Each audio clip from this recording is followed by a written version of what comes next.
Oh, une merveilleuse histoire d'amour. Et tout est parti d'une famille modeste, catholique au départ. Et nous recevions pas mal des prêtres. Et de là, je suis parti avec un souci de bien servir le Seigneur, parce que pour moi, c'était un modèle, c'était la seule façon de bien le faire. Hein. Et il faut dire que tout est parti d'une démarche, vous voyez.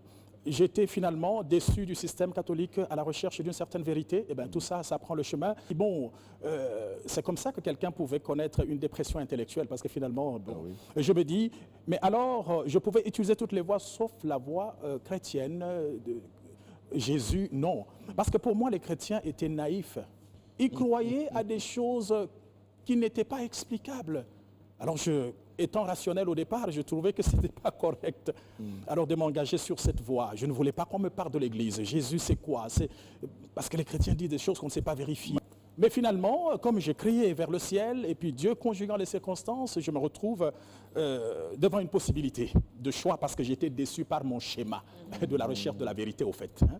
Et bien c'est de là finalement que Dieu conjugue les circonstances. Une ancienne collègue de l'université vient me parler de Jésus. Elle est partie par une méthode toute simple, me disant, est-ce que tu es sûr que tu es enfant de Dieu? Eh ben, moi, je dis, mais oui, oui, tout naturellement, je le suis. Alors, il dit, non, mais écoutez, lisons la Bible. Voilà, 1 Jean, 1,12, mais à tous ceux qui l'ont reçu, finalement, il dit, est-ce que vous voulez donner votre vie au Seigneur? Je me dis, déjà, je me croyais être enfant de Dieu, mais s'il y a mieux à le faire pour le confirmer, ça coûte quoi? Mais alors, c'est de là que tout était parti. J'ai donné ma vie au Seigneur. Et les semaines qui ont suivi, on ne me reconnaissait plus à la maison. Je dis, après tout, si eux, ils acceptent sans être convaincus, je n'ai jamais vu Jésus avec un fouet, quelqu'un pour l'obliger. De toutes les façons, tout en étant chrétien, je serai toujours libre de penser. Je ne serai pas d'accord si je ne suis pas d'accord. Voilà, la fenêtre s'ouvre pour dire non, tu ne risques rien, quoi. Oui. Eh bien, je me retrouve avec cette possibilité, je confesse, les gens ne comprenaient rien.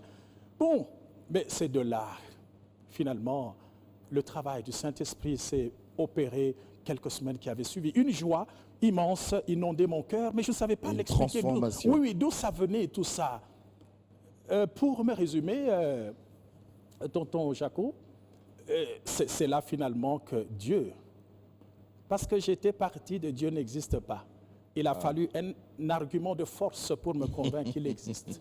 Et je peux vous rassurer, j'ai fait une expérience extraordinaire, c'est comme Paul sur le chemin de Damas. Okay. Oui, parce qu'à ce moment-là, non seulement qu'il était dans mon cœur par le Saint-Esprit, mais Dieu m'a apparu physiquement.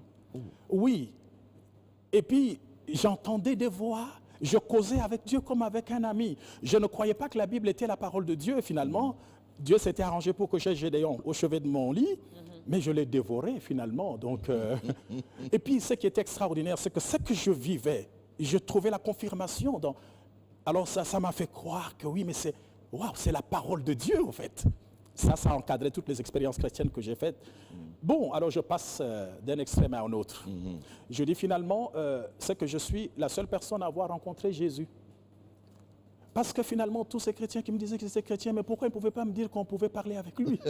Parce que finalement, je parle avec lui. Comment on ne pouvait pas me dire que voilà, c'est une personne vivante? Alors, au finish, je commençais à me dire que bon, je crois être le seul à l'avoir rencontré.